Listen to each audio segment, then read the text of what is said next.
Yang saya hormati Bu Vivi, Kepala Biro Perencanaan Kemendikbudristek, Pak Fatur, Pak Hendro, dan Bapak Ibu sekalian. Karena tadi diawali pantun, izin saya berpantun juga.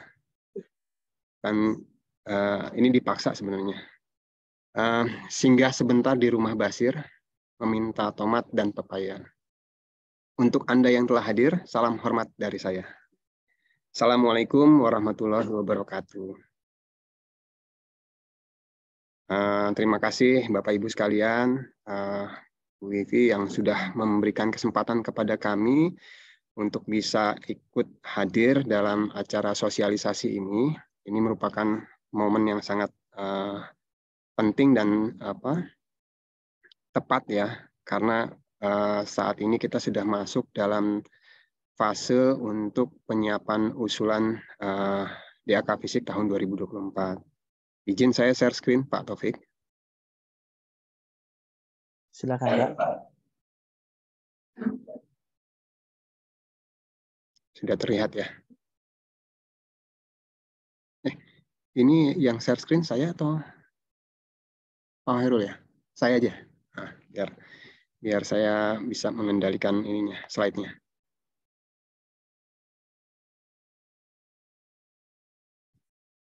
Oke, Bapak Ibu sekalian sudah terlihat ya slide-nya. Oke, Bapak Ibu sekalian, jadi sebagaimana tadi sudah kami sampaikan, saat ini kita sudah masuk dalam tahapan penginputan ya usulan DAK Fisik tahun 2024. Namun sebelum masuk ke sana, izinkan kami juga menyampaikan sedikit evaluasi dan juga monitoring terkait pelaksanaan DAK Fisik tahun 2022 dan 2023. Agar ini bisa menjadi bahan perhatian buat kita semua ya. Jangan sampai kita capek-capek melakukan perencanaan dari sejak awal tahun sebelumnya ya. Misalnya contoh tahun 2024 nanti kita sudah melakukan dari sekarang gitu, tapi ternyata pada saat tahun berjalannya, pada saat pelaksanaannya tidak dapat terrealisasi secara maksimal. Sehingga sangat sayang apa yang sudah kita rencanakan tidak terrealisasi dan target-target pencapaian satuan pendidikan yang sesuai dengan standar pendidikan nasional itu tidak terpenuhi. Dampaknya terkait dengan pelayanan kita kepada masyarakat. Bapak Ibu sekalian, ini tahun 2022, kalau kita lihat realisasi dari pagu sebesar 18,3 triliun ya. Alhamdulillah terrealisasi dalam RK sebesar 100% kurang lebih, hampir 100%, 18,3 triliun juga, tapi ada di beberapa bidang, yaitu di PAUD dan SKB yang tidak maksimal ya untuk RK-nya. Kemudian juga terrealisasi dalam kontraknya turun lagi menjadi 17,7 triliun, sehingga ada kurang lebih 600 miliar lah ya yang tidak bisa terserap dalam kontraknya, karena penyaluran DAK Fisik itu secara prinsip disalurkan berdasarkan kontraknya gitu ya. Di sini kita lihat ada yang belum maksimal di bidang SKB masih 90,9% dan juga di SMP 94,2%. Nah, ini juga berdampak terhadap penyalurannya.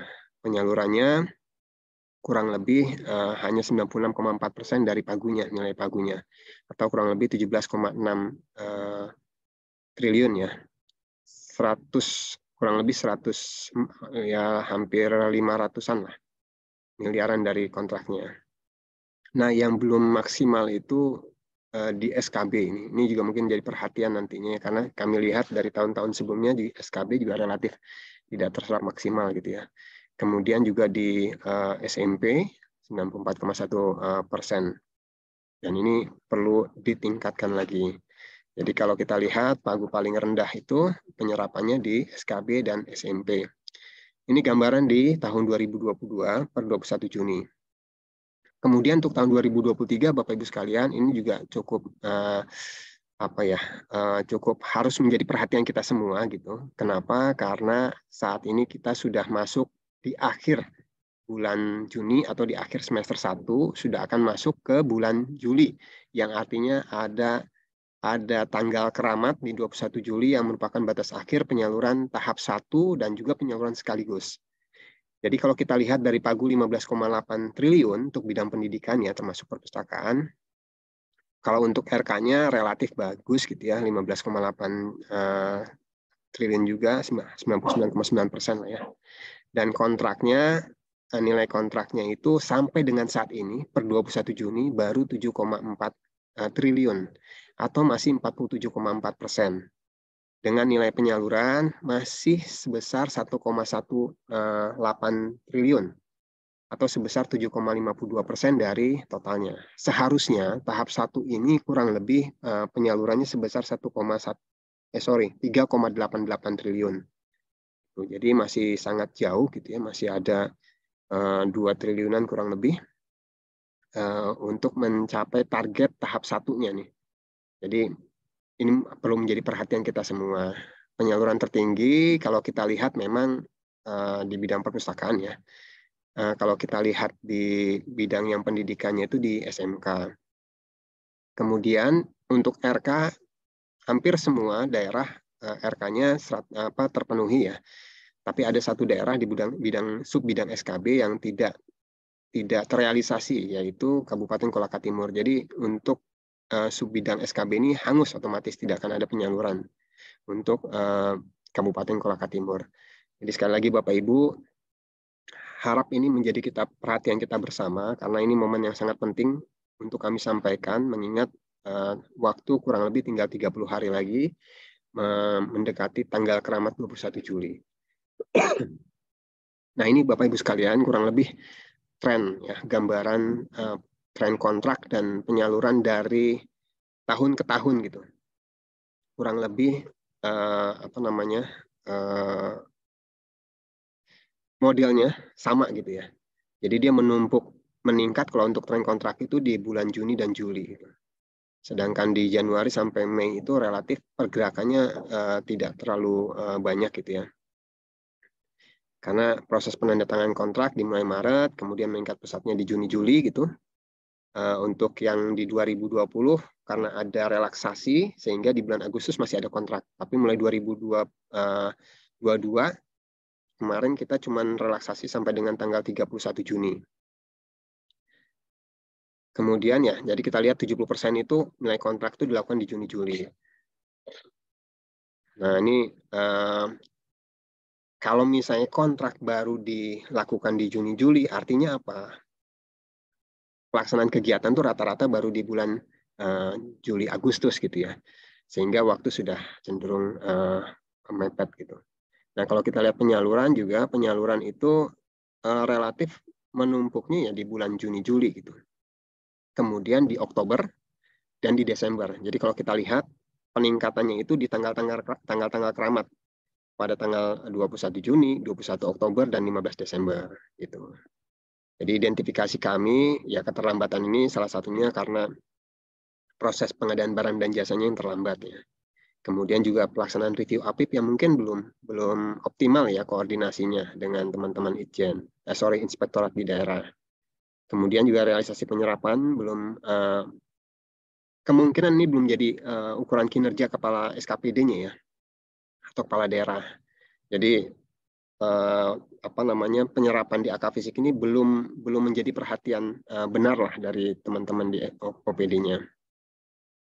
Dan kemudian keterlambatan dalam penyampaian dokumen syarat salur. Rata-rata kalau kami lihat banyak daerah yang menyampaikan syarat salurnya itu di waktu-waktu injury time ya, di tanggal 20 atau 21 Juli gitu. Nah ini yang perlu kita ingatkan kalau menyampaikan persyaratan salur di akhir batas akhir, dikhawatirkan ada permasalahan teknis yang tidak dapat terselesaikan sehingga laporan tersebut tidak dapat terinput. Gitu. Sangat sayang gitu ya. Kalau misalnya ternyata kontrak sudah ditetapkan tapi tidak bisa terinput, konsekuensinya penyelesaian untuk kontrak yang dilaksanakan tersebut menjadi tanggung jawab APBD karena DAK fisiknya hangus. Nah ini Bapak Ibu sekalian, kami juga sudah menyampaikan surat di bulan April, ini kami mengingatkan kembali, sudah mendekati H-30 saat ini. dari batas akhir penyaluran tahap 1 dan juga sekaligus. Karena penyaluran sekaligus itu juga triggernya itu dokumen persyaratan penyaluran yang disampaikan sampai dengan tanggal 21 Juli. Jadi itu kurang lebih Bapak Ibu evaluasi dan monitoring kita atas pelaksanaan DAK Fisik di tahun 2022 dan 2023. Sehingga ini bisa menjadi perhatian bersama, jangan sampai perencanaan yang sudah Bapak Ibu lakukan sia-sia nantinya karena tidak terlaksana. Nah ini Bapak Ibu sekalian, kurang lebih kami akan mencoba menyampaikan kebijakan ya, perkembangan lah kebijakan DAK Fisik terutama terkait dengan setelah ditetapkannya Undang-Undang Nomor 1 Tahun 2022 yang menggantikan Undang-Undang Nomor 33 Tahun 2004. Mana gambarannya selama ini existingnya DAK Fisik itu yang sebenarnya merupakan komplementer ya, pelengkap, stimulan, namun yang kami lihat, kami identifikasi DAK Fisik lebih menjadi sumber utama penganggaran belanja di OPD terkait untuk belanja modalnya. Dan sebagian besar DAK Fisik reguler untuk kegiatan rutin pemenuhan SPM ya, yang idealnya dipenuhi melalui DAU. Jadi sebenarnya DAU itu sebenarnya kita alokasikan, walaupun dia sifatnya block grant, tetapi diharapkan dapat diarahkan untuk pemenuhan SPM. Jadi sebelum Undang-Undang Nomor 1 ini, DAK Fisik itu kita bagi menjadi beberapa jenis gitu ya. Ada DAK reguler, DAK afirmasi, DAK penugasan gitu ya. Tapi di Undang-Undang Nomor 1 ini, DAK Fisik ditegaskan bahwa dia sebagai penugasan ya, untuk penugasan. Kemudian juga kita lihat penganggaran atau perencanaannya relatif belum terintegrasi ya, belum bersinergi antara DAK Fisik, DAK non fisik, hibah ke daerah, Dekon TP, dan pendanaan lainnya ya dari pinjaman hibah luar negeri, termasuk juga dari bantuan pemerintah. Jadi itu kami lihat belum sinergi gitu. Ini yang sedang juga kami dorong dengan teman-teman di KL lainnya untuk melakukan harmonisasi perencanaan penganggaran sehingga DAK Fisik dan juga dana-dana dari belanja KL bisa saling melengkapi untuk mencapai target-target prioritas nasional. Nah, di Undang-Undang HKPD ini desain perubahannya yang pasti adalah dana alokasi khusus itu nomenklaturnya dia menggabungkan DAK Fisik, DAK non fisik dan hibah ke daerah. Jadi ketiga pendanaan ini digabungkan menjadi satu kelompok DAK Fisik. Hibah ke daerah awalnya merupakan belanja KL. Belanja KL, namun sekarang sudah menjadi dana transfer ke daerah ya, menjadi bagian dari jenis DAK. Dan ini perencanaan yang kita lakukan saat ini, bagaimana kita mengkonsolidasikan, mensinergikan penganggaran di DAK Fisik, non fisik dan hibah ke daerah ini agar tidak tumpang tindih, tapi dapat saling melengkapi dan bersinergi dalam pelaksanaannya. Kemudian pengalokasiannya juga ini relatif masih sama ya, kita mengalokasikan DAK Fisik itu untuk mencapai target kinerja dan dianggarkan secara tahunan. Jadi dilakukan secara 1 tahun anggaran, bukan untuk 2 atau 3 tahun anggaran. Gitu. Berdasarkan target kinerjanya, capaian-capaian yang akan dituju. Kemudian juga kita mendorong adanya pengalihan pendanaan dari belanja KL menjadi DAK Fisik. Nah, yang menjadi catatan Bapak Ibu sekalian, pengalihan pendanaan dari belanja KL kepada DAK Fisik ini nantinya akan diberikan kepada daerah-daerah yang kinerjanya baik dalam mengelola APBD. Jadi nanti akan ada penilaian kepada daerah dalam pengelolaan APBD-nya. Kemudian di Undang-Undang HKPD ini juga menegaskan tidak ada kewajiban dana pendamping 10% seperti yang di Undang-Undang 33 ya. Namun menegaskan juga bahwa diperkenankan untuk 5%-nya maksimal untuk kegiatan penunjang. Kemudian penggunaannya DAK Fisik difokuskan pada penugasan. Jadi sudah ditegaskan di undang-undang ini bahwa DAK ini di dalamnya DAK Fisik difokuskan untuk penugasan dalam mencapai prioritas nasional. Jadi memang diberikan kepada daerah-daerah yang dianggap menjadi bagian dalam pencapaian target-target sesuai prioritas nasional. Nah, sedangkan pencapaian SPM-nya di daerah itu diarahkan melalui DAU. Jadi seperti Bapak Ibu sekalian sudah pahami, DAU sekarang juga ada yang sifatnya sudah diarahkan penggunaannya. Salah satunya untuk pendidikan. Nah, ini juga yang akan kita lakukan, bagaimana DAU yang earmark yang sudah ditentukan oleh penggunanya itu juga dapat bersinergi dengan DAK fisik nantinya. Sehingga TKD dalam hal ini DAU earmark pendidikan dan DAK fisik, DAK non fisik itu dapat memboosting ya, mengakselerasi percepatan pembangunan di daerah. Nah, sehingga nanti akan ada peningkatan sinergi dan efisiensi belanja, baik di pusat dan di daerah. Jadi anggaran belanja di APBN melalui TKD kepada daerah dan juga belanja di APBD non-TKD itu dapat benar-benar optimal untuk meningkatkan pelayanan publik di daerah. Kemudian juga untuk mengejar ketertinggalan layanan di kawasan tertinggal di daerah-daerah afirmasi. Kemudian juga menyelaraskan output dan outcome antara pusat dan daerah, sehingga kita bisa dapat seiring berjalan dalam mencapai tujuan-tujuan bernegara, tujuan-tujuan pembangunan ini. Nah, Bapak Ibu sekalian, tahapan pengalokasian ya, pengelolaan DAK fisik, sebagaimana yang sudah kita ketahui bersama, kita akan memulai dengan perencanaan melalui siklus perencanaannya yang dimulai sejak awal tahun, kemudian juga melibatkan semua stakeholder di baik tingkat pusat maupun di daerah, dan juga mengacu kepada prioritas nasional, RPJMN, KMPPKF, gitu, Direktif Presiden sebagai acuan dalam menyusun kebijakan DAK fisik. Kemudian dilanjutkan dengan pengalokasian nantinya. Pengalokasian ini pertama masih sama, kita berdasarkan usulan daerah ya, dan atau aspirasi dari DPR. Kemudian juga memperhatikan hasil penilaian teknis oleh KL. Jadi nanti usulan-usulan daerah tersebut tentunya akan dilakukan penilaian oleh Bappenas dan KL. Kemudian juga hasil dari penilaian tersebut akan dihitung alokasinya dengan mempertimbangkan kapasitas fiskal daerah dan kinerja DAK fisik tahun sebelumnya. Nanti kami akan jelaskan proses mekanismenya seperti apa nanti. Nah, setelah pengalokasian nanti ditetapkan melalui Perpres APBN, Undang-Undang APBN, dan Perpres Rincian APBN, maka tahapan selanjutnya adalah penyaluran. Nah, penyaluran juga masih sama, Bapak Ibu sekalian. Penyaluran itu akan tetap berdasarkan kinerja, jadi nilai kontrak, realisasi penyerapan, dan capaian output seperti yang sudah kita lakukan selama ini. Kemudian juga kita tetap akan melibatkan APIP daerah untuk memberikan keyakinan kepada kita semua, terutama kepala daerah nanti ya, sebagai penanggung jawab, untuk memastikan bahwa pelaksanaan yang dilakukan oleh daerah yang tercermin dari dokumen-dokumen yang disampaikan tersebut sesuai dengan ketentuannya. Dan juga nanti penyalurannya akan kita lakukan secara bertahap ataupun sekaligus nantinya. Nah, di tahun berjalan itu juga nanti akan pelaksanaan tetap dilakukan oleh KL OPD teknis terkait ya, dengan dasarnya rencana kegiatan yang telah disepakati oleh kementerian lembaga. Akan dilakukan di bulan November-Desember setelah Perpres Rincian APBN dilakukan. Dan juga harus sesuai dengan juknis.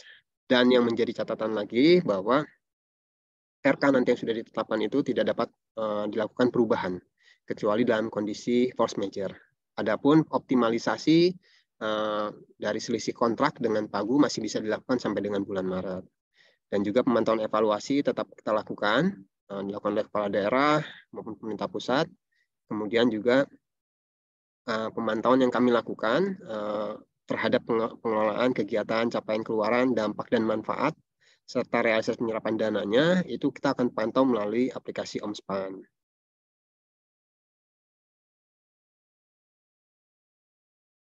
Oke, Bapak Ibu sekalian, kita masuk untuk kebijakan 2024. Untuk alokasi sampai dengan saat ini, Pagu indikatifnya masih sama dengan tahun sebelumnya, sebesar total DAK fisiknya sebesar 53,4 triliun. Ini memang fluktuatif ya untuk pengalokasian DAK fisik ini. Kita berharap nanti di pagu anggaran atau di proses pembahasan RUU APBN kita bisa mendapatkan kembali tambahan alokasi seperti tahun 2022 ya. Tahun 2022 kita kurang lebih dapat tambahan 2 triliun dan sebagian besar juga dialokasikan untuk pendidikan. Nah, kebijakan 2024 adalah pertama Bapak Ibu sekalian, sebagai penugasan, maka DAK fisik ditugaskan penggunaannya untuk pertama pengurangan kemiskinan dan penghapusan kemiskinan ekstrim, kemudian juga penguatan daya saing usaha. Ketiga, peningkatan kualitas pelayanan kesehatan termasuk untuk penurunan stunting dan pendidikan. Keempat, percepatan pembangunan infrastruktur dasar dan konektivitas pembangunan rendah karbon dan transisi energi. Jadi ada 4 penugasan besar yang diarahkan melalui kebijakan DAK Fisik di tahun 2024. Kemudian juga untuk mempertajam pemilihan daerah prioritas, menu kegiatan alokasi DAK Fisik akan dialokasikan dapat signifikan ya diberikan kepada daerah. Tentunya dengan pertimbangan kinerja DAK Fisik tahun sebelumnya dan juga kapasitas APBD atau kapasitas fiskalnya. Kemudian juga penguatan kualitas pelaksanaan kegiatan untuk mencapai dampak atau outcome ya yang ditargetkan. Dan yang terakhir, ini yang selalu kita lakukan, selalu kita sempurnakan, selalu kita tingkatkan adalah memperkuat sinergi pendanaan DAK Fisik dengan kegiatan yang didukung APBN lainnya maupun sumber pendanaan lainnya ya melalui sinkronisasi dan harmonisasi perencanaan penganggaran sehingga kualitas belanjanya benar-benar dapat lebih optimal, terutama dengan belanja kementerian lembaga. Jadi kami harapkan Bapak Ibu sekalian untuk daerah-daerah yang sudah mengusulkan melalui DAK Fisik, ya jangan lagi mengusulkan ke Kementerian PUPR ya. Seperti kita ketahui di PUPR itu ada juga bantuan pemerintah untuk rehabilitasi dan pembangunan ya, renovasi satuan pendidikan. Jadi jangan sampai ada double funding. Dikhawatirkan pada saat tahun berjalan penetapan dari Kementerian PUPR itu bisa ditetapkan kepada daerah-daerah yang sudah mengusulkan dan kebetulan daerah tersebut sudah mendapatkan DAK Fisik. Artinya apa? Artinya nanti daerah harus memilih salah satunya. Memilih salah satunya sehingga akan ada dana yang tidak dapat dimanfaatkan. Jadi kalau memang sudah konsentrasi untuk meminta dari PUPR, jangan mengusulkan dari DAK Fisik biar teman-teman dari daerah lain bisa mendapatkan gitu ya. Alokasi DAK Fisik bisa lebih optimal. Nah ini Bapak Ibu sekalian, kurang lebih pembagiannya. Jadi penugasannya itu tadi sudah ada 4. Nah, ini akan disebar dalam bidang-bidang dan tematik. Jadi, untuk 2024 itu ada yang sifatnya non-tematik gitu ya. Ada juga yang tematik. Nah, pendidikan kebetulan masuk ke DAK Fisik yang non-tematik, tapi dia memiliki penugasan untuk mendukung peningkatan kualitas pelayanan kesehatan, termasuk untuk penurunan stunting dan pendidikan, bersama bidang kesehatan, bidang air minum, dan bidang sanitasi. Kemudian ada juga penugasan untuk yang mendukung penguatan daya saing usaha, itu ditugaskan kepada bidang-bidang dalam 2 tematik ini. Ini juga untuk mendukung pengurangan kemiskinan dan penghapusan kemiskinan ekstrim, itu diarahkan melalui 2 tematik ini.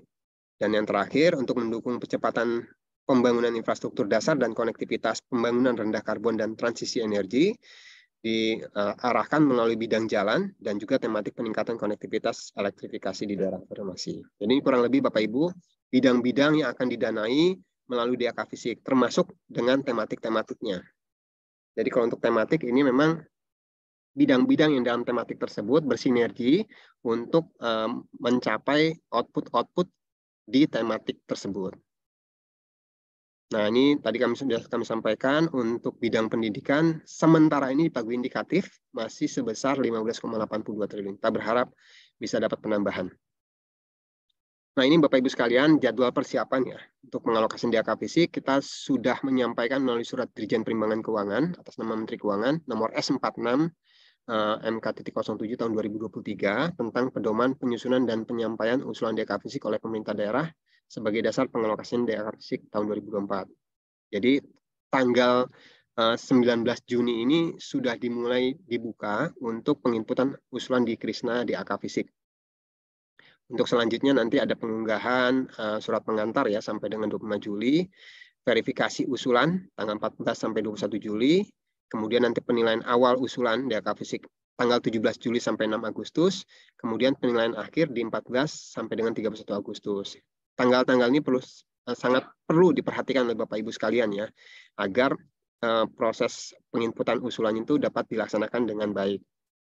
Yang catatannya pertama, tanggal-tanggal ini termasuk jam-jamnya nanti kita menggunakan waktu Indonesia bagian Barat. Kemudian apabila daerah tidak menyampaikan sampai dengan batas waktu yang ditetapkan, maka dianggap tidak menyampaikan usulan DAK fisik. Nah, ini Bapak Ibu sekalian kurang lebih tahapan ya siklus yang akan kita lakukan. Kita sudah masuk di bulan Juni Juli ini, jadi proses usulan.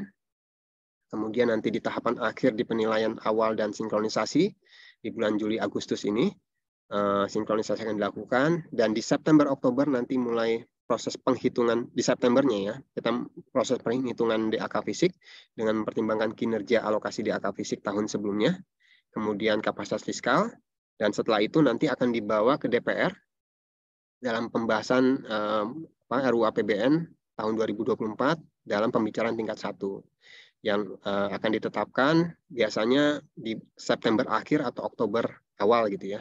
Nah, setelah itu ditetapkan dalam paripurna, maka kami akan menginformasikan sambil menunggu Perpres ditetapkan, kita akan informasikan di website website DJPK. Jadi di situ akan disampaikan semua alokasi TKD termasuk di dalamnya DAK fisik. Nah, proses selanjutnya nanti di November-Desember adalah penyusunan rencana kegiatan, pembahasan termasuk persetujuan nantinya.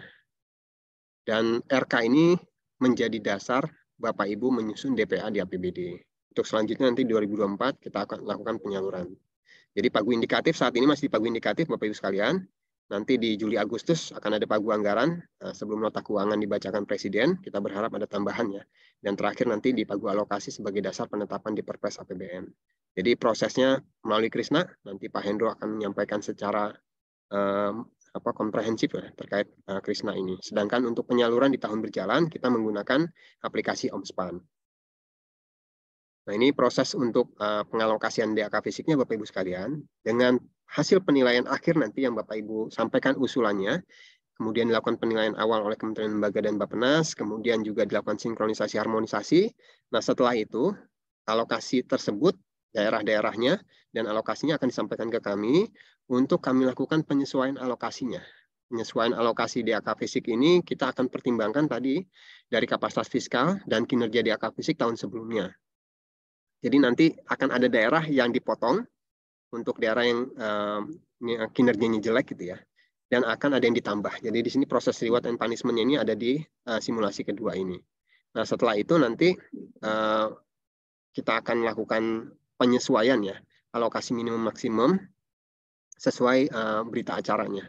Dan setelah itu akan ditetapkan dalam alokasi final yang akan kita sampaikan kepada DPR untuk dibahas dalam pembicaraan tingkat 1 nantinya. Ini kurang lebih penilaian yang akan kita lakukan. Jadi selain kapasitas fiskal, dari kapasitas fiskal nanti kita akan gunakan dari Peraturan Menteri Keuangan tentang peta kapasitas fiskal daerah yang tiap tahun ditetapkan. Sedangkan untuk kinerja, kita akan menilai kinerja dari kinerja perencanaannya, kinerja penyelesaian pengadaannya, kinerja penyerapannya, dan kinerja ketercapaian outputnya. Variabel-variabel ini kita ambil dari kinerja daerah dari aplikasi OMSPAN untuk tahun 2022 dan tahun 2023 untuk tahun berjalannya. Mohon maaf ini belum diupdate tahunnya ya. Kurang lebih seperti itu Bapak Ibu. Nah, ini terkait usulan Bapak Ibu. Kalau kita lihat dari tahun ke tahun gitu ya. Jadi yang pertama saya mau menjelaskan dulu untuk yang kuning ini adalah alokasi TKD secara keseluruhan. Kemudian yang abu-abu alokasi DAK fisik ya. Realisasi DAK fisik, yang oranye alokasi DAK fisik, dan yang biru nih usulan DAK fisik secara keseluruhan ya, bukan hanya pendidikan ini keseluruhan. Nah, kalau kita lihat setiap tahun Bapak Ibu, usulan DAK fisik ini selalu lebih tinggi, jauh lebih tinggi dari alokasi DAK fisik yang tersedia. Gitu ya. Walaupun akhirnya alokasi tersebut usulan tersebut disesuaikan dengan pagu alokasi gitu ya. Tapi ternyata realisasi juga kurang maksimal, tidak semaksimal yang diharapkan gitu ya. Tidak pagunya tidak terserap secara maksimal. Kalau untuk pendidikan, saya membuka ruang lah untuk usulan disampaikan sebanyak mungkin agar stok program itu tersedia, Bu. Jadi pada saat ada penambahan dana nantinya ataupun usulan aspirasi dari DPR, kita bisa menggunakan stok program tersebut gitu ya. Tapi jangan khawatir Bu Vivi, kalau pendidikan itu selalu prioritas karena dia menjadi bagian dari mandatori anggaran ya. Tinggal bagaimana kita benar-benar memanage ini agar pagu ini yang tersedia ini dapat tersebar kepada daerah sesuai dengan kebutuhannya, Bapak Ibu sekalian. Nah, ini Bapak Ibu sekalian, ini strategi kami dalam pengalokasian DAK fisik ya, di pemerintah pusat terutama.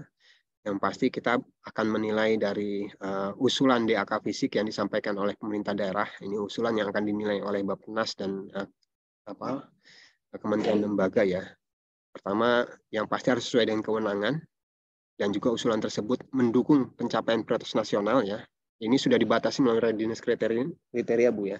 Jadi memang teman-teman daerah tidak bisa keluar dari RC yang sudah ditetapkan, termasuk dari data-data Dapodiknya gitu ya.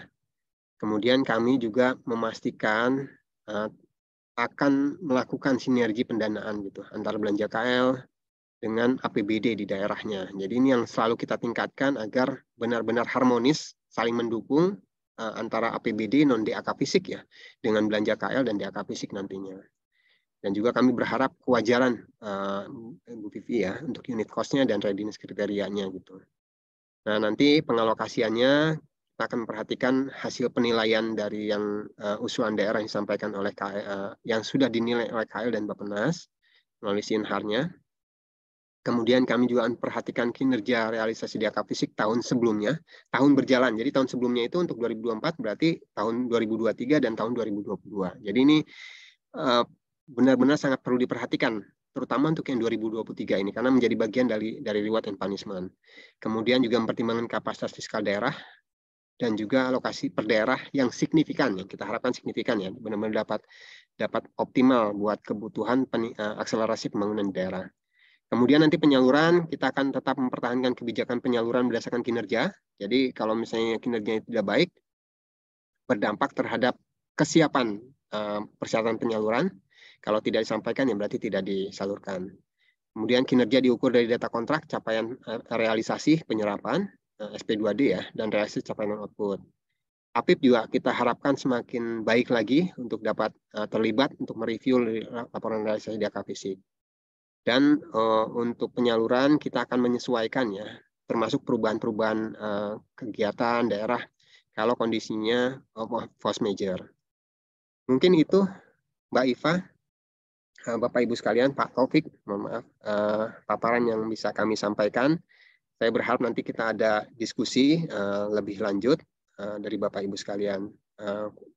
Kurangnya saya mohon maaf. Billahi taufik wal hidayah. Assalamualaikum warahmatullahi wabarakatuh.